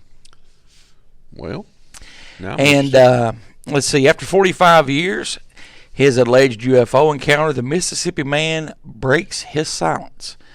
Let's see. He says that it's his encounter shaped much of his life. Calvin Parker, now of Moss Point, along with his friend Charles Hickson, claimed that they were abducted by aliens while fishing on the Pascagoula River, and now Parker has written a book which he hopes will set the record straight. What do you think of when I say Pascagoula? that sounds like a pasta. I think of the old Ray Stevens song, "The Day the Squirrel Went Berserk," in the first Somebody Church in Pascagoula. You can tell what our major priorities in life. Yours are music, and mine is food. Well, have you ever taken mashed potatoes and crumbled up biscuits like you do gravy and just eat the biscuits and mashed potatoes like that? No, but I think I might try it. Okay. It sounds delicious. Okay. So Calvin's close encounter. Let's see. My story was recently published, and it contains a full account of the event given by Parker, along with how his life was affected, not infected, but affected. Okay. It includes photos, documents, newspaper articles written through the years, and it also marks the first time a transcription of a hypnosis session with Parker was published. On October 11th, 1973, Parker said that he'd gotten off work that day with a friend, and they went fishing. They went to an old abandoned shipyard. They had a little pier out front, and they were on that pier. I'm going to guess it was 6 o'clock in the evening, Parker said. It was just started getting dark, but it was kind of a bright moon. Parker said that he noticed blue lights reflecting off the water, and his initial thought was law enforcement officers had arrived to tell the two fishermen they needed to leave the property. However, when Parker looked up, he realized the light was coming from a craft like nothing he'd ever seen. A bright light came out of the clouds. Parker said it was a blinding light. Blinded by the light, rode up like a douche in the middle of the night. So what do you? I know it says deuce. I was just... No, I say douche all the time. Go ahead. So the cops. So he thought it was cops coming to make sure they didn't have a good time. What do you think about cops? What? What do you think about You cops? put me on the spot. Yeah, what do you think about cops? I think that they have a hard job serving in this nation, especially this last year. It's been really hard on them. You do have a few bad apples out there, but all of them in general are good people. Okay. What do you think? See, I'll throw it back on you. You know, I agree. There are some bad apples.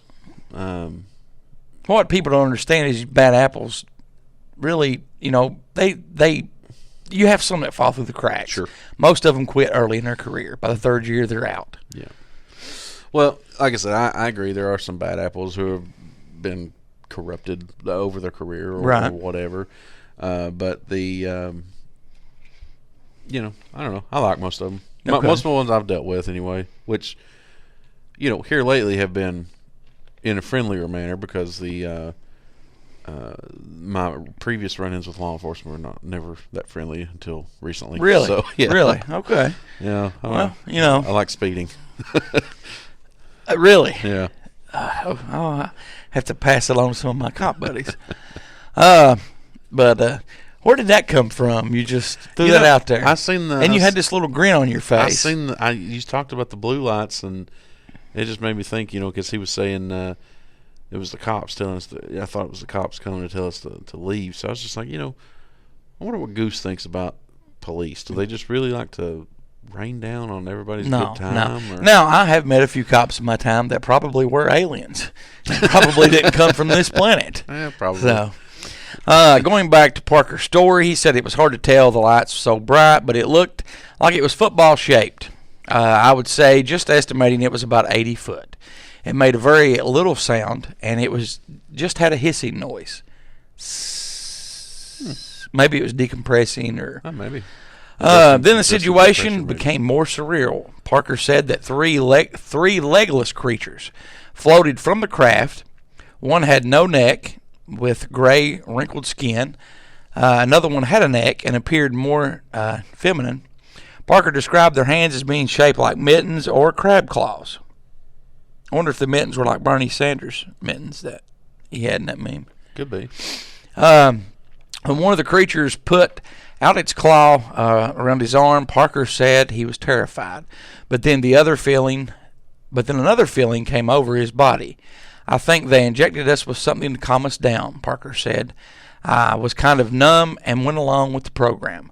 Parker said the creatures floated he and Hickson into the craft and performed physical examinations on the two. Then they were taken back to the bank of the river. Wow. What do you think about that? Well, that's not the typical terrifying experience that you usually hear about abductions. Well, no, it is not. That was a more friendly physical examination. You know, are you okay? Here, oh, you have a wart. Let's rub this rock on your finger. That's true. Yeah, let's just get rid of it. Hey, the guy could have been an alien. I didn't think of that. You know, hey, I give you something new to think about, my That is friend. true. And, But that is one of the many alien abduction stories. There don't really, they didn't have a lot of facts with that because I guess they want us to buy the book. So, are you going to buy the book? no, Okay. not really. Would you buy it? I might download it on Audible. I'll let them read it to me. So you'd actually spend money. Well, if you're going to buy a book, buy something better than that. I mean, I'm not saying that that's a bad story, but yeah, I know that's how it came across. But it said in that story that there's a lot of pictures and newspaper articles. Oh, okay. How can they read that to you in Audible? Here's a picture. Here's a football-shaped object over a river. So what pictures would they have, I wonder? They I don't have haven't- any pictures listed. It said it include photos, documents, and newspaper articles written through the eyes of Parker. So, Okay. He did have a therapy session where he was hypnotized and told his story. So it could be, 100% legit. So I don't know, but if our listeners are interested, that is Calvin Parker Abduction, and the name of his book was My Story. The Close Encounter, My Story. We're going to move on to some listener text. Let's see, let me slide one of these. Oh, there's another big one. I'll give that one to you. That's what she said. We'll start with F. Mulder. I don't know if that is abbreviation for Fox Mulder or F. Mulder. But he says, how the hell did you come up with the butt-chugging story? I'm a fan of the show and find each episode more intriguing than the last. Last week's episode took a very weird, hilarious, and funny turn. It was the best moment in show history. The only thing that could possibly top it is if Little Green Men landed on the White House lawn.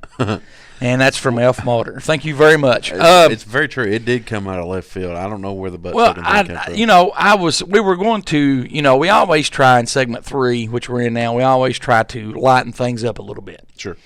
And so I was just finding funny, true, amazing stories. Are we going to have anything like that in this segment? Where I'm going to have to prepare myself, or should I not? We may have something coming up here in just a few minutes. So, but then that's how I found it. I just Googled funny, true, amazing stories, All right. and that was one of them that came up.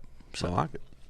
You did like it. I did like it. I So. liked it a lot. All right. So the Lone Gunman. This I think is the second time he's written Yeah, this, isn't it? yeah. Well, see, the one in the first of the show, Dixon 09, I think he written last week too, or the week before. Oh, okay. So, Hey guys, great show last week. The midweek moment was good too.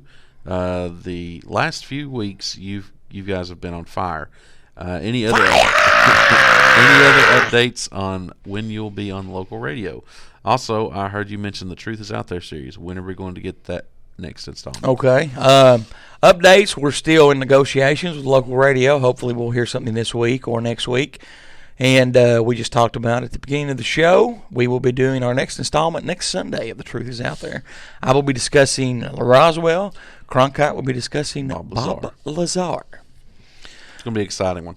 Oh, yes, it is. And thank you very much, Lone Gunman, for that. Planet 9 fan says, Goose, Cronkite, and Ned, hell of a show last week. It's my first time contacting the show, and I just want to say that I love it. This is like The Man Show meets X-Files. Keep the ear candy coming, Roswell. All right. I like that. That's not a bad one. I think I'd like to see you jumping on a trampoline. Why? Cronkite on a trampoline. I couldn't talk. I mean, because I'd be so out of breath and just. You know, when we do start doing more videos like Randonautica and stuff, I do have a trampoline in my backyard. I'm not jumping on. Come on, man. I will break a leg. I will give you a shiny new quarter. I will break a. I will give you all right, I'll do 2 shiny quarters. All right, thank you very much. Fine, I'm in. All right, Curious Kitten, Cronkite, have you ever experienced deja vu? Yes, I have. I think that you've been asked this before. I'll listen to the show for your reply. Actually, yeah, I have experienced deja vu. I think you were asked that months ago. Do what now? I think that you were asked that question or similar months ago. Having deja vu from this question. There you go. Yeah. No, I have experienced deja vu, and it's weird when it hits because, like, you're in a situation where it's occurring, and then it's almost like you can predict the next movement because you've been there before. Right. It's very strange, very strange. But yes, I certainly have, Curious Kitten. Thank you for your listener text, and do you have anything? Let's see. Goose, no. what about you? Have you had any deja vu? Long time ago. So I had deja vu. And then I don't know if it was more of, there was a deja vu feeling, but years ago when I was in high school, I had a dream of this particular place, and I'd never been there before, and we actually, like, I don't know, a few months later went to that place. So, a gentleman's club? No, it was not a gentleman's club. But, it was like, in my dream, it was years before, like in a different time period. And so, very but that was a deja vu feeling. Very for sure. interesting. Let's see. The next text comes from Ned fan. Oh, Ned, you need to talk more. I enjoy what you have to say and think that you need to do a segment of your own. The name of it could be Ned Said. Ooh, that's a good one. That's a really good name. Ned Said. And your first topic could be about how you hold it together while Goose and Cronkite do the show. Well, thank you very much, Ned fan. We will be sure to pass that along to Ned. I know that is a good one. Ned he's not Said. here today. He's got a violent case of diarrhea, and I'm sure he'll be back next week. And Ned Said, why didn't we think of that? I don't know. That's a good one. Yes, it is. All right, Hugh, he says, hello, Goose, Cronkite, and Ned. The year was 1983. I was 15, and I lived in Pikeville, Kentucky. I was riding my bike, and about maybe 500 feet in the sky was a really big triangle UFO. It made no noise. It just moved slow in the sky and had big lights going around it. This UFO was hovering really low, and it was just over the top of the hills. It was moving so slow, I kept up with it on my bike. I first noticed it in the front of the Blue Goose Gym. And I went down Scott Avenue following it. Someone else had to see it. Someone else had to see it. No way of missing this. I followed it to the cut through, and it crossed the hillside over into Hurricane Creek. It was the coolest thing I've ever seen. It made no sound, just smooth, no sound. It wasn't a little dot or a spot in the sky. It was bigger than a house. That's how low it was, that you could see how big it was. I hope someone else seen it too. Hugh, thank you for that. That is an incredible story. If anyone has seen what Hugh is talking about in was it 1983 over Pikeville, Kentucky, please Right in. Yeah, send me an email. I'd love to hear more about this. Text, call, voicemail, 606-373-3396. And on 1983 was a little bit before your time. It was. I was around then. I was a little fella, but I was around. I'll have to do some research on that. That's really interesting. Really interesting email. Let's see. My next one comes from HTCBG fan. You know that stands for Here to Chew Bubblegum. That's it. Goose Cronk. I think this person wrote last week too, didn't they? I think so, yeah. Goose Cronkite and Ned, I hope that you've had a good week, and I want to tell you how much I enjoyed last week's show. It was great. Roswell. That's amazing. We enjoy doing the show. So thank you. I all love for- doing the show. Last week was, like I said again, and I'll say it again, that was like a lightning in the bottle type moment. It was radio gold. All right, so Steve writes in and says, "Hey, here to Chew Bubblegum. If the aliens are going to come back, what should we do? Accept our fate or find the nearest underground bunker?" Well, we're already in a bunker. I think that we should first let's share that right there. You jerked that out of my hands. Oh, sorry. We've got 2 more left, so I figured we could share them. Honestly, I mean, if aliens did land or made themselves known, I don't think they're hostile. That's just my opinion. Because if they were, they would already have took care of us a long time ago. Sure. What do you think? I'm inclined to agree with you, but I also kind of what we talked about last week when we were discussing why there seems to be more sightings around bodies of water. I think it would be a resource thing. Now, if it was like a diplomatic solution that we could share our resources, Right. But then again, at the same time, our planet is becoming increasingly overpopulated. Well, yes, it is. But all right, let's get a scenario. Okay. Aliens land in our area. All right.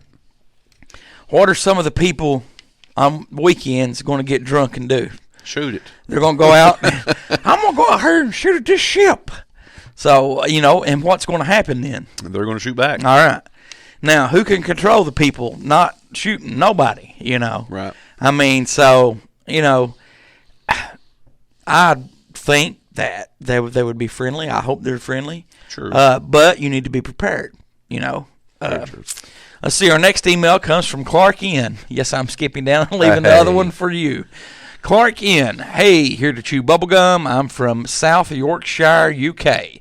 I want to believe we cannot be the sole forms of life. Looking forward to you guys proving me correct. Roswell. Thank you very much, Clark N. And we will be having our Truth is Out There series, I believe, Chapter 4 next week. Mm-hmm. So hopefully we will prove you correct. All right, Clint87 says, the first time I witnessed a UFO, I was at a young age in my early teens. It was in the evening, like 8 or 9. It was dark, a clear night sky. You could see the stars clearly. So my friend was looking at the Big Dipper. I decided to join him. As I just started to stargaze, we both seen a light so fast zoom right in the middle of the Dipper. Suddenly stop, then zoom so fast to another direction. It happened very fast, like not even 10 seconds. Ever since then, I started believing in UFOs. All my life, I had witnessed 3 UFOs. Those stories will come later. Thought I'd share my first experience. Well, thank you, Clint87. Look forward to the other ones as well. Yes, that yes, is a we good do. story. Let's see. Let's check the time here on our old stopwatch. We've been going with this segment about 18 minutes. Are you good to keep on going, or do you need to take a break? Let's do it. Okay. Do you want to do the question of the week responses and give the new question of the week, or do you want to act out a scene from a website? It's your choice. Let's do the scene from the website. Okay. All right. Let me explain this to you guys. Okay. There's a website, and I'm just going to go ahead and say the name. I'm not going to bleep this out in the editing process because this is the actual name of the website. It's called Emails from an Asshole. And no, Cronkite did not start this website. But basically, this guy just has fun. He takes ads off Craigslist and messages people. And he actually wrote a book, I think 10 years ago. So, and lightening the mood up a little bit with the show, we're going to act out one of his emails. And if this goes good, we may do it again on the midweek show Wednesday.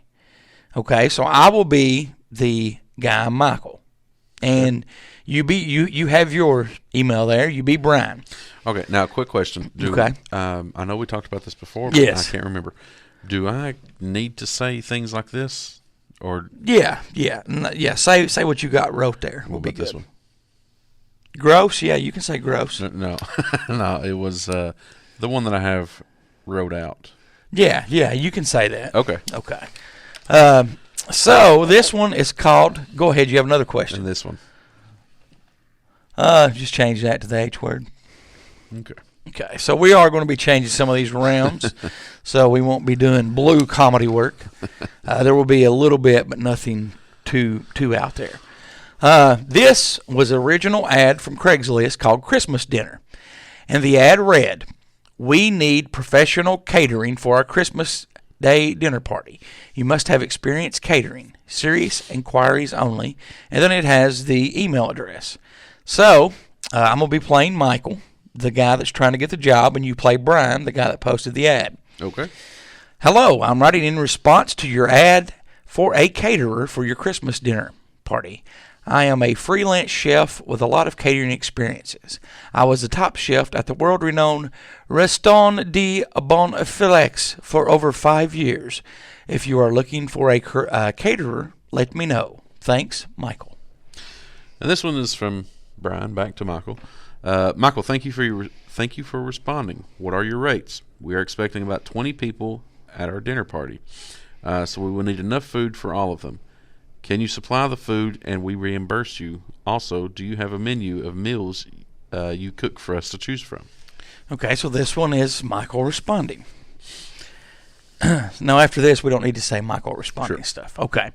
"Brian, supplying the food will be no problem. I have a wide variety of exquisite meals for you to choose from, which I will list below.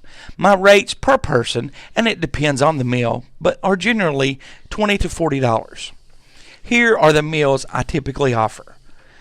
La Noël de Temple Refricio. A meal of pure bliss and flavor, a delicious plate of Roman noodles boiled in the purest of water. Noodles can be flavored with either chicken or beef seasoning. La Presse de Fromage de l'Oiseau. A mouth-watering bowl of Easy Mac, cooked to perfections in a microwave, served with a side of peanut M&Ms. La Replace de l'eau flamme de grande persona. A delicately and savory microwave TV dinner. The dishes comes with 2 pieces of fried chicken, mashed potatoes, freshly grown vegetables, and a satisfying brownie that is heated to absolute perfection. La Sandwich Rojour. A truly phenomenal sandwich consisting of ketchup spread over a carefully microwaved piece of bread and then topped with another piece of bread. Comes with a side of mayonnaise for dipping. Okay, for dessert, Le Plate de l'Auto Lila Corlel. Good luck. Thank you. A satisfying ending to your meal. This dessert consists of a bowl of Fruit Loops served with either skim milk or 2% milk. Milk can be substituted with water for those on a diet. The next dessert, La Ploslotte Blofleur. Individually wrapped Twinkies that have been microwaved to sheer delight. Let me know which meals you are interested in, and I can give you a quote on how much everything will cost you. Thank you, Michael. What the hell are you at? Let's see. What the hell you actually cater that shit to people? I shouldn't have said that one. Yeah, you're fine. What the hell? Yeah, I'm. So- Oh no, I said the other. Yeah, I'm going to serve. No, you said hell. Yeah, I'm going to serve Easy Mac and Twinkies for Christmas dinner. Are you blanking or effing kidding me? Yeah. My son in college can make that. That's word. Oh shit, they can make that shit. Brian, the Twinkies aren't for everyone. I understand if you are on a diet. But for me, nothing celebrates the birth of Jesus like Twinkies and some good Easy Mac. If you weren't interested in the meal, would you consider my other options? My personal favorite is Le Sandwich Rojour. That's also very affordable. For 20 people, it would cost about $400. Cut the bullshit, fancy French names, and call it a damn gross-ass ketchup sandwich. Brian, I am personally offended that you are insulting my masterpiece meals.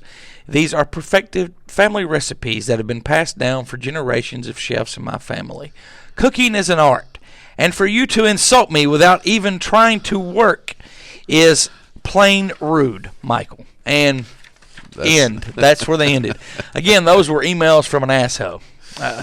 What'd you think about that? You never heard of that site until No, this that's morning. pretty funny. So We're gonna have more of those, right? yeah. We'll definitely do more of those. I like that. We'll do some next week, and we'll do one on this week's midweek show if you want to. Good deal.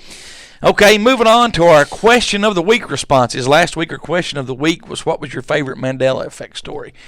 We had a good response from that. Let me move some of these over here. Bobby says his personal favorite is Darth Vader not saying, "Luke, I am your father." The creepiest is a JFK assassination / how many people were in the car. Okay. CK writes, Ed McMahon never worked for the Publishers Clearinghouse. Now, that was one I did not know. I didn't know that. No, either. he did not work for Publishers Clearinghouse. I've always Ed McMahon. You always thought Yeah. that, but he didn't. Let's see. Brad wrote, the Monopoly guy never having a monocle. I had to look that one up. I always thought he had a monocle, but he did. Yeah, I thought he no, did too. no, but he never did. No, he did not. He did not. I know, but what I'm saying is like in our previous universe, he did. Yes. Shauna of the Dead says Berenstein Bears. I remember Berenstein. See, I just called it Right, Berenstein. But yeah. yeah, that's probably my favorite one because I do remember always calling it Berenstein Bears, but it's actually Berenstain. Right. Weird. RJ says Walk Like a Man or Bobby's World. I think that's talking about some of the movies that Howie Mandel was in. Okay. Go ahead. So our Ryan S. the Sinbad Genie movie. I see. That's probably my favorite. Did you look that one up? Because you said you'd never heard of that. Yeah, I'm pretty sure I remember him being a genie in a movie. See, I always thought he was too, but negative. Negative. He was not a genie in a movie. It's very interesting. Let's see. Patty says, I guess mine would have to be the brownies that Ned talked about last week. I went down a rabbit hole on that one. Now, you sent me an interesting text and some pictures last night. I did.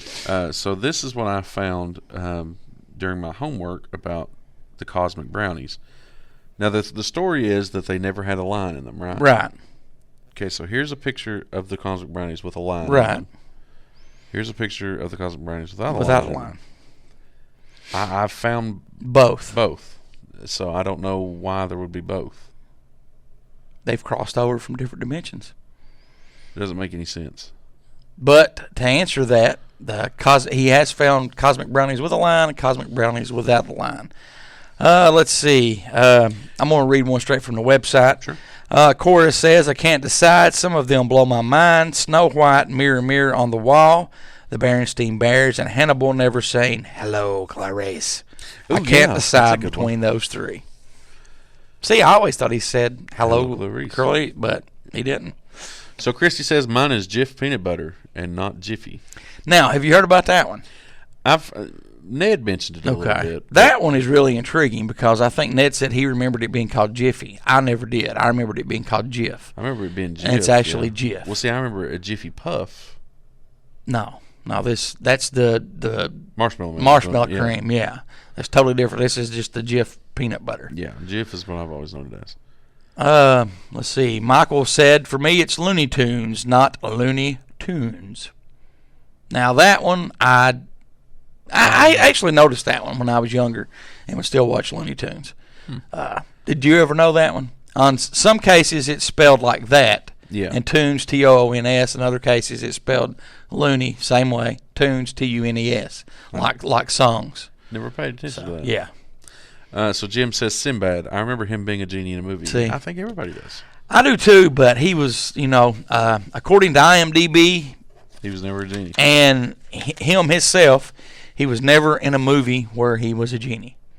Wow. So, our new question of the week. If you're familiar with the Bob Lazar story, and you'll be talking about that next week, if you're familiar with the Bob Lazar story, do you believe him in regards to the UFO claims that he's made? How can they respond to the question of the week, Cronkite? Well, you can call, text, or leave a voicemail on our phone, 606-373-3396, or you can email us, goose@heretochewbubblegum.com or cronkite@heretochewbubblegum.com.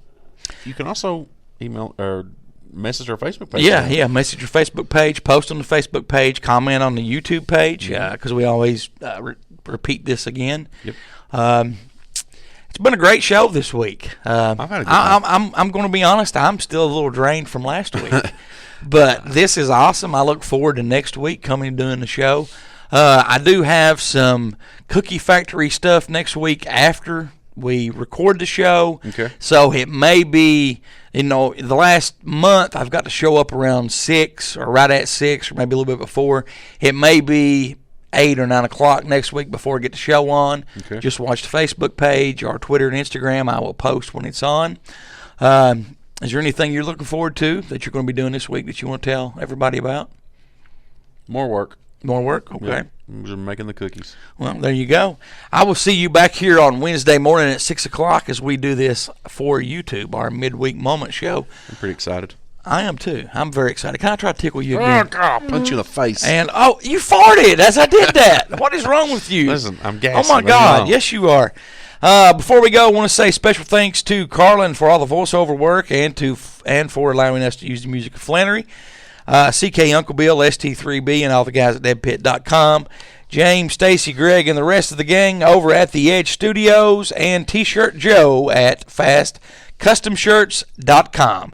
If you want a shirt done fast, if you want a shirt done custom, and you want it done right with quality that will last, be sure to check out T-Shirt Joe. His website is FastCustomShirts.com. Got anything to say? Have a good week. Have a good week, and we will see you back here on Wednesday.